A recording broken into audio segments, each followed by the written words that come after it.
السلام علیکم ناظرین، اگر ابھی تک آپ نے ہمارے اس چینل کو سبسکرائب نہیں کیا ہے تو برائے مہربانی چینل کو سبسکرائب کر لیں اور پاس ہی گھنٹی کے آئیکن کو ضرور کلک کریں تاکہ ہماری ویڈیو کی نوٹیفیکیشن سب سے پہلے آپ کو پہنچے۔ جزاک اللہ۔ سلطان شہاب الدین گوری، ایپیسوڈ نمبر 14۔ بھیم دیو کے کہنے پر وہ نوجوان وہاں سے ہٹ گیا تھا۔ تیز تیز چلتا ہوا ان کمروں کی طرف گیا جن کے اندر ایبا کی رہائش تھی۔ پہلے اس نے دروازے کو دھکا دے کر کھولنا چاہا پر دروازہ بند تھا۔ کھلے پٹ میں سے اس نے دیکھا بستر یوں ابھرا ہوا تھا جیسے کوئی سو رہا ہو۔ اس نے کئی بار ایبا کو آواز دی، اسے جگانا چاہا۔ جب وہ نہ جاگا تب اس نے کچھ سوچا، پھر اچانک بائیں جانب اس کی نظر پڑی۔ وہاں سے اس نے 3-4 پتھر اٹھائے۔ کھڑکی میں سے باری باری اس نے پتھر بستر پر مارے، ساتھ ہی ایبا کو آواز دیتا رہا، پکارتا رہا، لیکن وہاں کوئی تھا ہی نہیں جو اٹھتا اور بولتا۔ اس بنا پر مایوس ہو کر وہ لوٹ گیا۔ وہ نوجوان اس کمرے کے دروازے پر آ کھڑا ہوا جہاں بھیم دیو، اس کی رانی، بیٹا اور راج کماری بیٹھی ہوئی تھی۔ اسے دیکھتے ہی رام دیو فوراً بول اٹھا، تم اکیلے آئے ہو؟ ایبا کہاں ہے؟ دروازے پر کھڑے ہی کھڑے وہ شخص کہنے لگا، مالک، ایبا کو میں اپنے ساتھ نہیں لا سکا، وہ بستر پر لیٹا ہوا ہے، دروازہ اندر سے بند ہے، کھڑکی کا ایک پٹ بند ہے، ایک کھلا ہے۔ میں نے کھڑکی میں سے اسے کئی بار آواز دی، اسے بلایا لیکن وہ نہ بولا، نہ اس کے جسم میں کوئی حرکت ہوئی، وہ اپنے بستر پر لیٹا ہوا ہے۔ جب آوازیں دینے پر نہیں اٹھا تب میں نے صحن کے اندر سے چند پتھر اٹھائے، باری باری پتھر میں نے اسے مارے، ساتھ ہی میں اسے پکارا لیکن اس کے جسم میں کوئی حرکت نہیں ہے، ایسا لگتا ہے جیسے وہ ختم ہو چکا ہے، مر چکا ہے۔ اس کے ان الفاظ پر رام دیو اچھلنے کے انداز میں اپنی جگہ پر اٹھ کھڑا ہوا، کہنے لگا، کیا بکتے ہو؟ راجہ بھیم دیو اور رانی راج کنول بھی اٹھ کھڑے ہوئے تھے۔ کمار دیوی بھی اس موقع پر گہری سوچوں میں کھو گئی تھی، ایک دم اپنی جگہ پر اٹھ کھڑی ہوئی، پھر سب باہر نکلے، ایبا کے کمرے کی طرف آئے۔ کھڑکی میں سے انہوں نے دیکھا بستر میں واقعی کوئی سویا ہوا تھا۔ رام دیو نے کئی بار آوازیں دے کر ایبا کو بلایا لیکن بستر میں کوئی حرکت نہ ہوئی۔ پھر رام دیو نے اس خادم کو جو ان کے ساتھ تھا اسے حکم دیا کہ دوسرے کمرے کے جو باہر تالا لگا ہوا ہے اسے کھول دیا جائے۔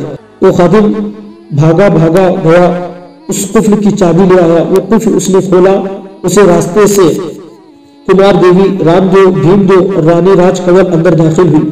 پہلے کمرے سے ہوتے ہوئے دوسرے کمرے میں گئے، دوسرے کمرے میں جا کر ایبا کے بستر کے پاس جا کر وہ رک گئے۔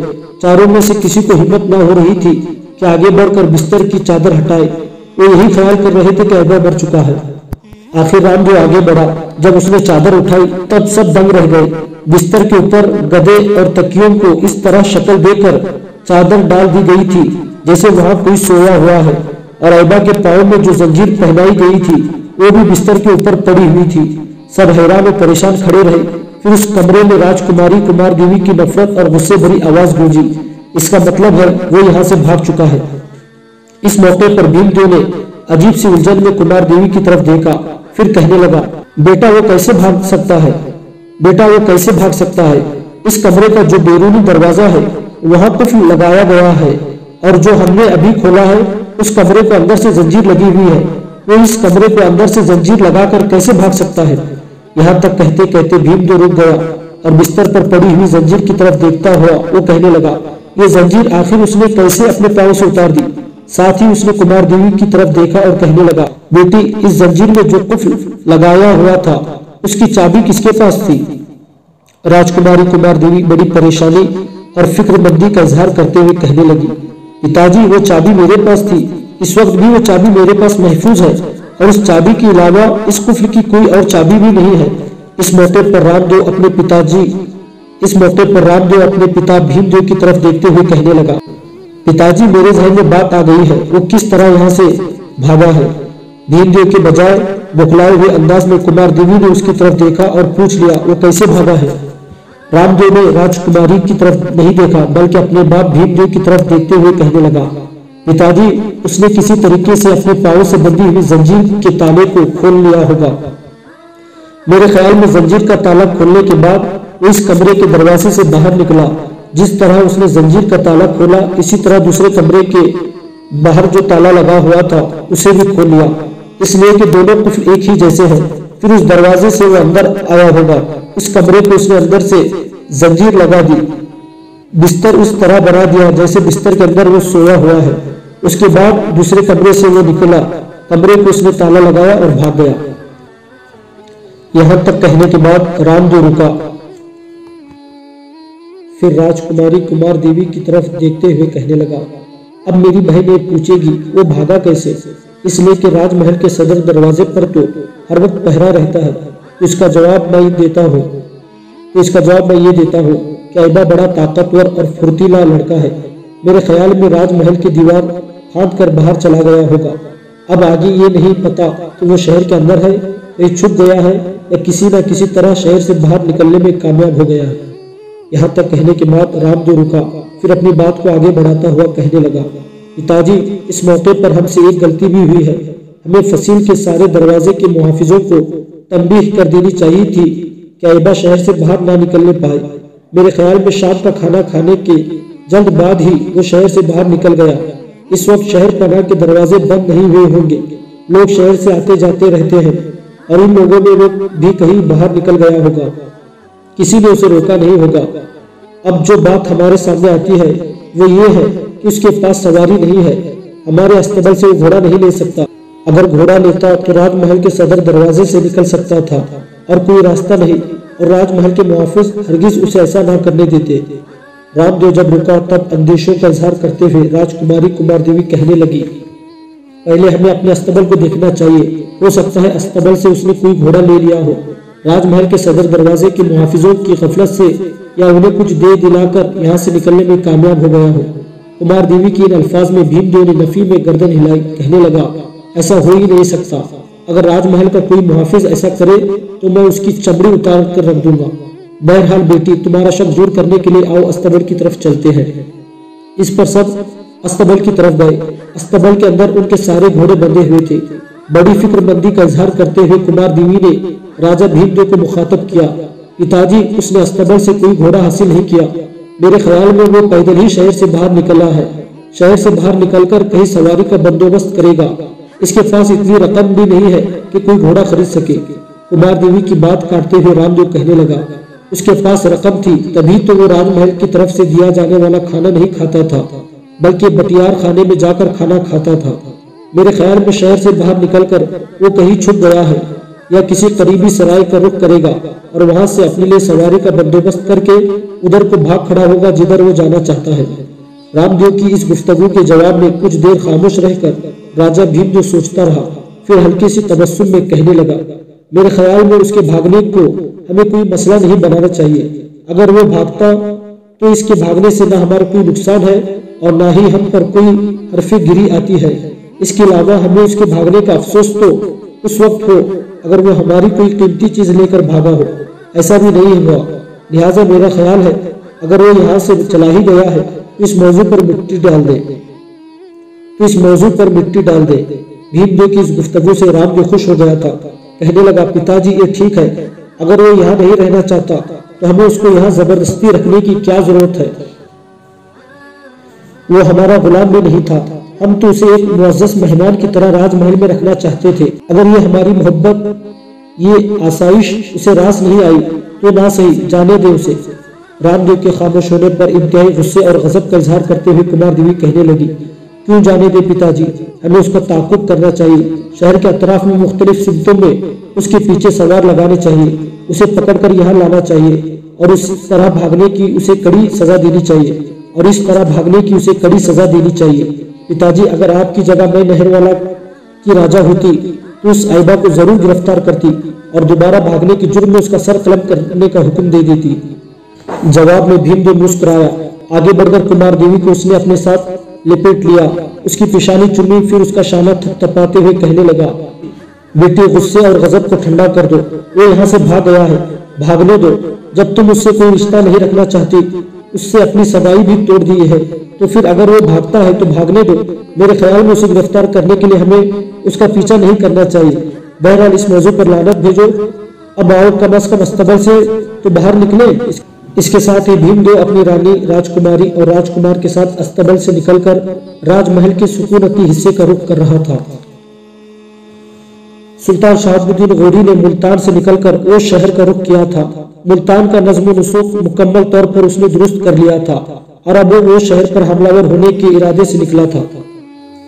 सुल्तान शहाबुद्दीन अभी ओश शहर से दूर ही था कि ओश का राजा दिलपत राय और उसके लश्करियों का सालार आला बालक राम अपने लश्कर को लेकर शहर से निकले थे। उन्होंने शहर से बाहर निकलकर सुल्तान शहाबुद्दीन गौरी का मुकाबला करने का फैसला किया था। दूसरी तरफ ओच की रानी चंपानेर अपने शोहर राजा दिलपत राय के इस फैसले के खिलाफ थी। जिस वक्त ओश शहर में सुल्तान शहाबुद्दीन गौरी के ओश शहर की तरफ पेशकदमी करने की खबरें पहुंची थी और दिलपत राय और उसके सिपह सालार बालक राम ने शहर से बाहर निकलकर सुल्तान का मुकाबला करने का फैसला किया था, तब उनकी इस फैसले पर चंपानेर ने सख्ती से मुखालिफत की थी। उसका कहना था कि इससे पहले मुसलमानों का सुल्तान मुल्तान के करामातियों को शिकस्त देकर मुल्तान पर कब्जा कर चुका है। रानी का यह भी कहना था कि मुल्तान के करामातियों की अस्करी ताकत ओच के लश्कर से कहीं ज्यादा थी और अगर शहाबुद्दीन ने मुल्तान के करामातियों को जेर कर लिया है तो फिर ओच का लश्कर उसका मुकाबला नहीं कर सकेगा। इस सूरत हाल को देखते हुए रानी चंपानेर ने अपने शोहर दिलपत राय को मशवरा दिया था कि शहाबुद्दीन गौरी से जंग करने के बजाय एक वफद उसकी खिदमत में रवाना किया जाए और उसकी इताअत और फरमाबरदारी कबूल कर लेनी चाहिए। रानी का यह भी ख्याल था कि अगर हम ये इकदाम करें तो शहाबुद्दीन गौरी वो शहर पर हमारी हुकूमत बरकरार रखेगा और अगर हमने शहर से बाहर निकलकर शहाबुद्दीन का मुकाबला किया और मुल्तान की तरह अगर वो ओच के लश्करियों को भी शिकस्त देने में कामयाब हो गया तो फिर ओच के राजा ही नहीं उसके लश्करियों और शहरियों की हालत भी इबरत खेज होकर रह जाएगी। लेकिन राजा दिलपत राय और उसके सिपह सालार बालक राम ने रानी चंपानेर की किसी भी तजवीज से इत्तेफाक नहीं किया था और अपने लश्कर के साथ वो शहर से निकले और बाहर खुले मैदानों में अपने लश्कर के साथ उन्होंने पड़ाव कर लिया था। ओच के राजा को इस बात की भी तकवीत थी कि उसकी मदद के लिए नहरवाला के राजा का एक लश्कर भी यहाँ पहुंच चुका है और वो शहर के मशरक़ी जानिब घाट में जा चुका है और जो ही दिलपत राय की शहाबुद्दीन गौरी के साथ जंग शुरू होगी नहरवाला के लश्कर का वो हिस्सा अपनी घाट से निकलकर अचानक मुसलमानों पर हमलावर हो जाएगा और मुसलमानों की शिकस्त और दिलपत राय की फतह को यकीनी बनाता चला जाएगा। बहरहाल सुल्तान शहाबुद्दीन ने राजा दिलपत राय के लश्कर के सामने अपने लश्कर के साथ पड़ाव कर लिया था। जिस वक्त सुल्तान शहाबुद्दीन गौरी उसके सालारों से कुतुबुद्दीन ऐबक और अली करामान, हुसैन खरमल और चंद दूसरे सालार लश्कर के वहां पड़ाव करने के काम का जायजा ले रहे थे, अचानक सियाह रंग के घोड़े को सरफट दौड़ाता हुआ ऐबक पड़ाव में दाखिल हुआ। सबसे पहले कुतुबुद्दीन ऐबक ने उसे देखा और सुल्तान शहाबुद्दीन को मुखातब करके कहने लगा, सुल्तान मुहतरम अपने दाएं हाथ देखिए, एक घोड़ सवार आ रहा है। सुल्तान ने मुड़कर जब दाएं जानिब देखा तब सुल्तान के चेहरे पर खुशगवार मुस्कुराहट बिखर गई। अपने सालारों को मुखातब करके कहने लगा, ये तो ऐबा आ गया है, लगता है ये नहरवाला में अपने काम की तकमील के बाद ओट के खिलाफ जंग में हिस्सा लेने के लिए बर वक्त पहुंच गया है। सुल्तान यहाँ तक कहने पाया था कि ऐबा अपने घोड़े को दौड़ाता हुआ वहां पहुंचा, जुस्त लगाकर नीचे उतरा, बुलंद आवाज में पहले सबको सलाम किया, बारी बारी सबसे मिला। उसके बाद सुल्तान शहाबुद्दीन गौरी के कहने पर जो कुछ नहरवाला में उस पर गुजरी थी वो ऐबा ने तफसील के साथ बता दी थी।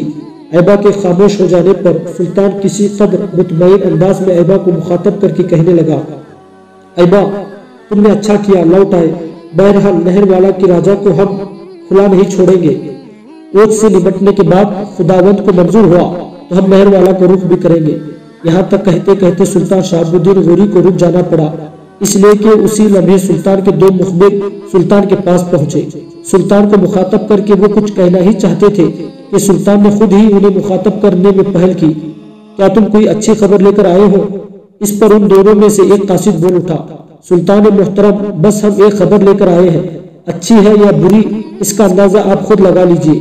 सुल्तान मुहतरम यहाँ से लगभग 5 मील मशरिक की जानिब रेत की बुलंद टीलों का सिलसिला शुरू होता है। वहाँ एक लश्कर ने घात लगा रखी है और वो लश्कर नहरवाला के राजा भीमदेव का है। सुल्तान मुहतरम जिस वक्त आपने मुल्तान फतह किया था ओच के राजा को इस वक्त ये अंदाजा हो गया था कि मुसलमान मुल्तान पर कब्जा करने के बाद ओच का रुख जरूर करेंगे, इसलिए हमारे खिलाफ ओच के राजा दिलपत राय ने पहले ही नहरवाला के राजा भीमदेव से मदद तलब कर ली है। अब जो लश्कर 5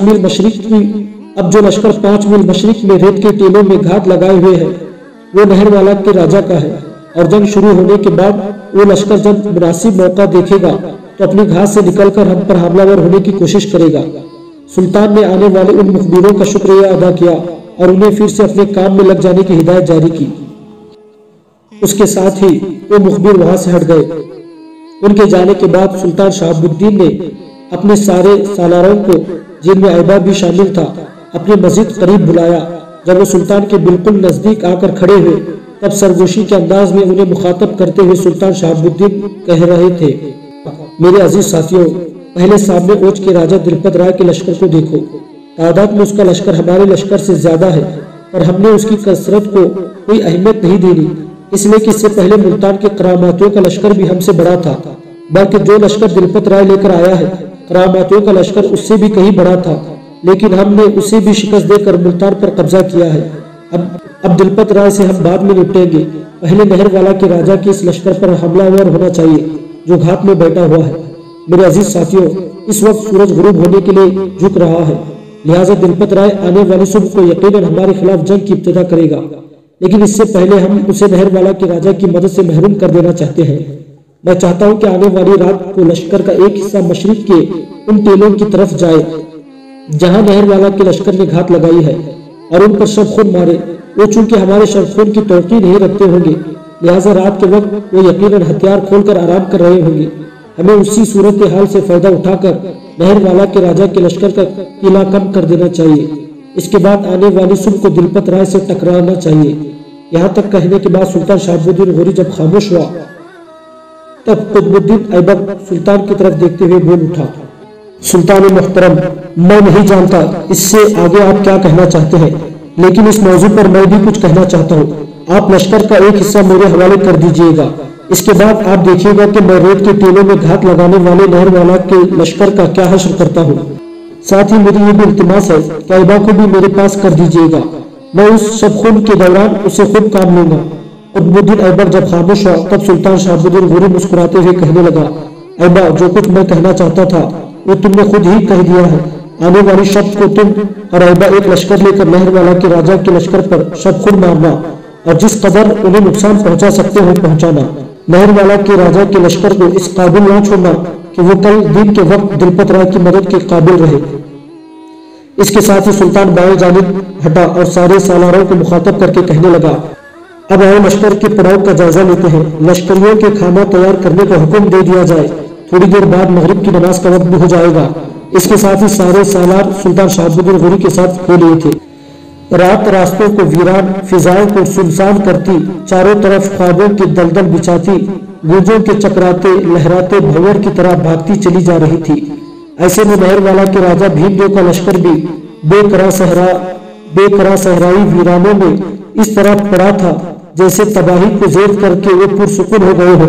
हर मौत को रद्द करके उन्होंने अनोखा इत्मीनान हासिल कर लिया हो। हर मौत को रद्द करके उन्होंने अनोखा इत्मीनान हासिल कर लिया हो। जबकि उनके आसपास ये बेकरार वादियों में फिजा उनसे तांग झांग करने वाली थी। ऐसे में खून रंग फिजाओं में एक इनकलाब रूनुमा हुआ। कुतुबुद्दीन ऐबक के सरकर्दगी में जमीन पर जीन कसने वाले, आसमान पर कमंद डालने वाले और दहर की तकदीर के मालिक बन जाने वाले मुजाहिद रेत के टीलों के अंदर राजा मेहरवाला के लश्कर का रुख कर रहे थे। फिर अचानक करीब जाकर कुतुबुद्दीन ऐबक और ऐबा अपने लश्कर के साथ मेहरवाला के राजा के लश्कर पर कदम कदम कयामत खड़ी करते, हिलाकतों के जलते अलाओं, होठों को बेनुत्क, दिल को पत्थर कर देने वाली आंधियों के शबखून की तरह हमलावर हो गए थे। राजा मेहरवाला के लश्कर ही अपना असलहा खोलकर बैठे हुए थे, इसलिए कि उन्हें इत्मीनान था उन्हें अगर ज्यादा जल्दी भी अपने काम की इब्तिदा करनी पड़ी तो एक दिन बाद ही कहीं जंग की इब्तिदा होने के बाद वो मुसलमानों पर हमलावर हो सकेंगे।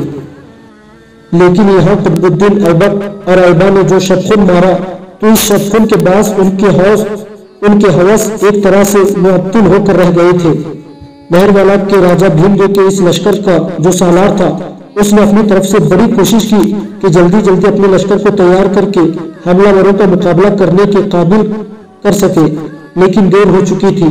कुतुबुद्दीन ऐबक और ऐबा अपने साथियों के साथ राजा भीमदेव के लश्कर के अंदर तबाहियों की हवाओं, बेदवा जख्मों, बेरफू चाक और बेनाम व निशा कर देने वाली ख्वाहिशों से लबरेज कुव्वत और उड़ते तंग लम्हों की तरह खिंचते चले गए थे और भीमदेव के राजा के वस्ती हिस्से में जाकर मुसलमानों ने उनका कत्लेआम शुरू कर दिया था। भीमदेव के इस लश्कर का सालार अपने लश्करियों को हमलावरों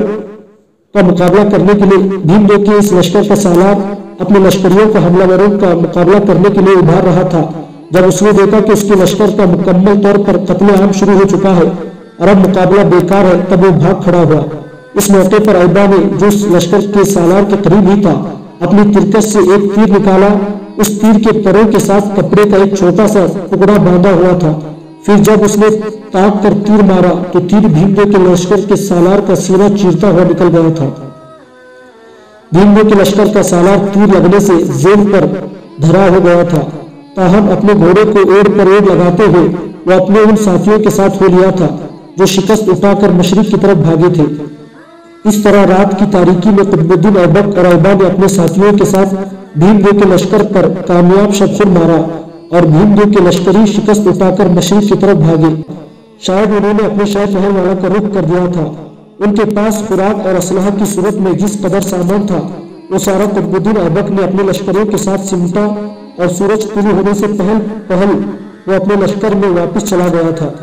दूसरे रोज जंग की इब्तिदा करने के लिए ओज के राजा दिलपत राय ने अपने लश्कर की सफ़ें दुरुस्त करनी शुरू कर दी थी और वो उस लश्करियों का सालार बालक राम अपने घोड़े को इधर उधर दौड़ाते हुए अपने लश्करियों की सफ़ों का जायजा ले रहे थे।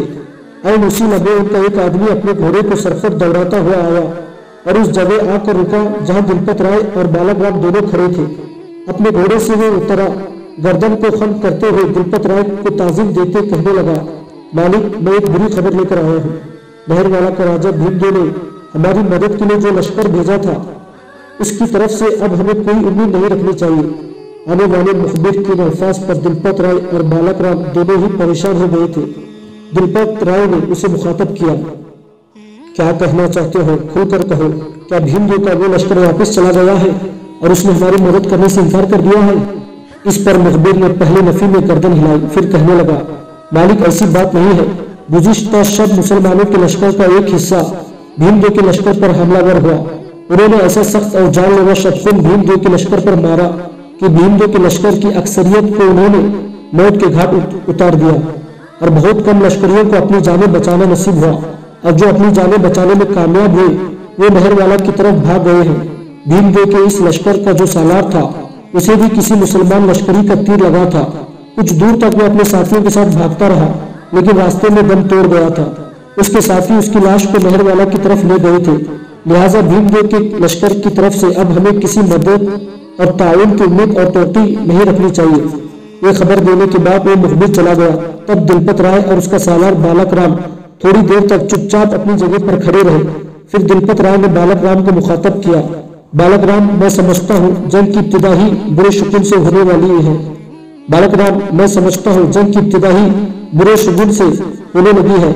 मैं तो ये ख्याल करता था कि जब हम मुसलमानों से जंग की इब्तिदा करें और मुसलमानों को अपने साथ जंग में मसरूफ कर लेंगे, उस वक्त जब घात में बैठा भीमदेव का लश्कर अपनी घात से निकलकर मुसलमानों पर हमलावर होगा तो मुसलमानों की बेबसी और उनकी लाचारगी काबिल दीद होगी।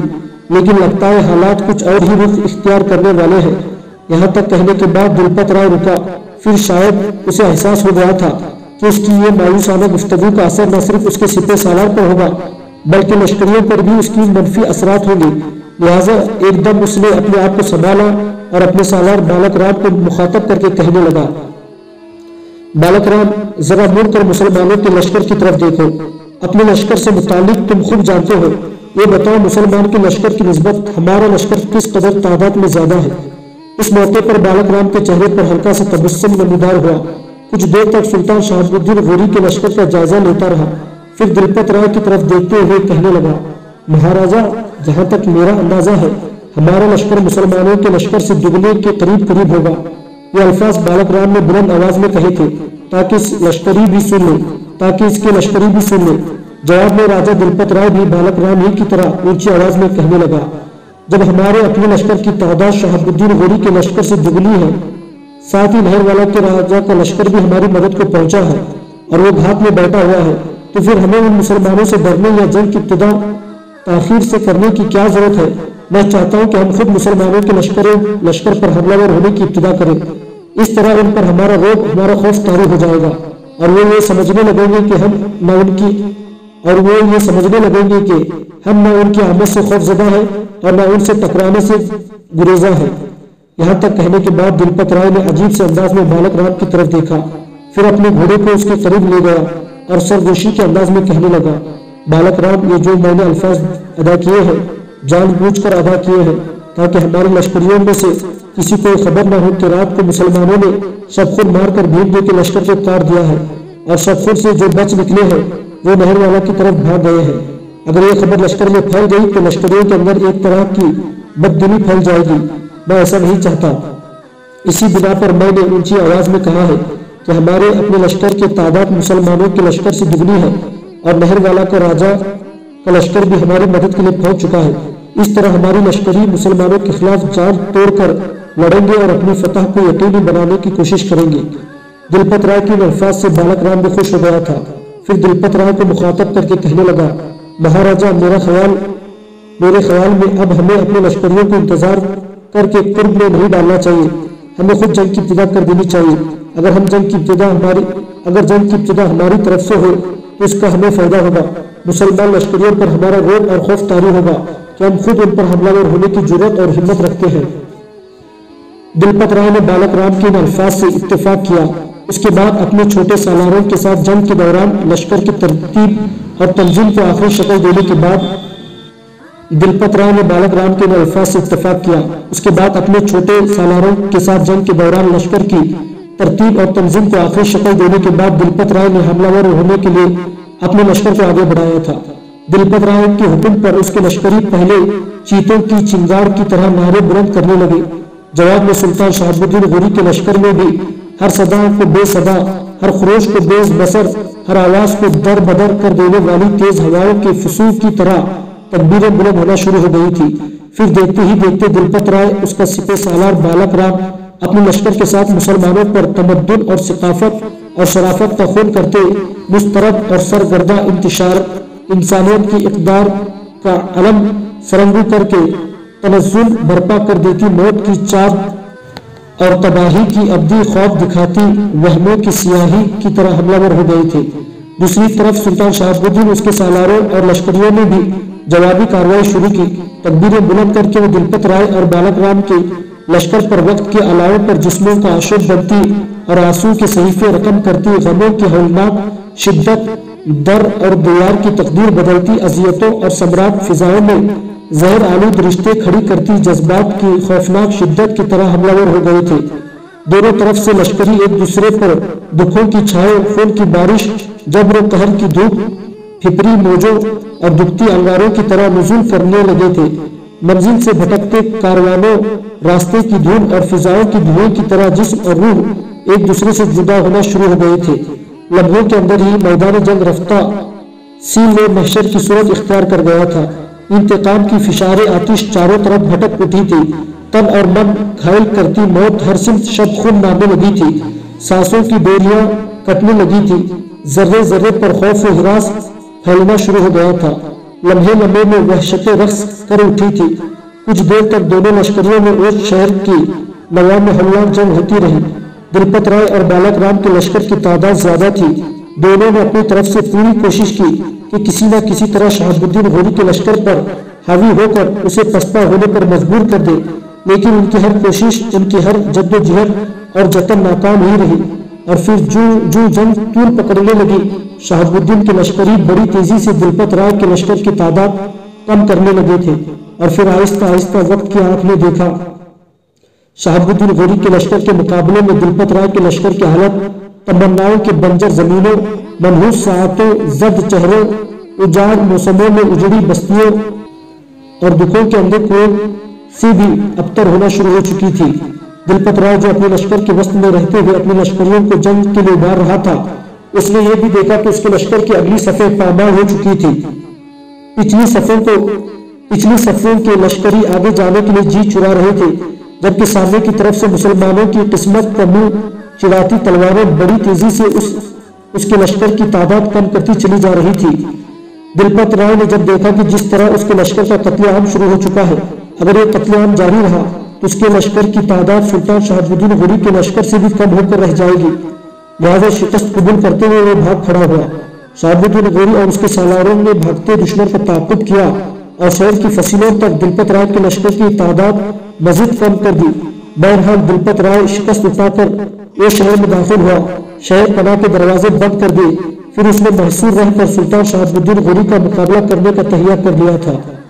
دلپت رائے کو شکست دینے کے بعد سلطان شہاب الدین نے پہلے اس کے پڑاؤ کی ہر چیز پر قبضہ کیا جہاں اس نے اپنے لشکر کا پڑاؤ قائم کیا تھا، وہاں سے اس نے پڑاؤ اٹھایا اور وہ شہر کی فصیل سے اتنے فاصلے پر اس نے اپنے لشکریوں کو خیموں کا شہر آباد کرنے کا حکم دیا جہاں تک فصیل سے چلائے جانے والا تیر نہ پہنچ سکے۔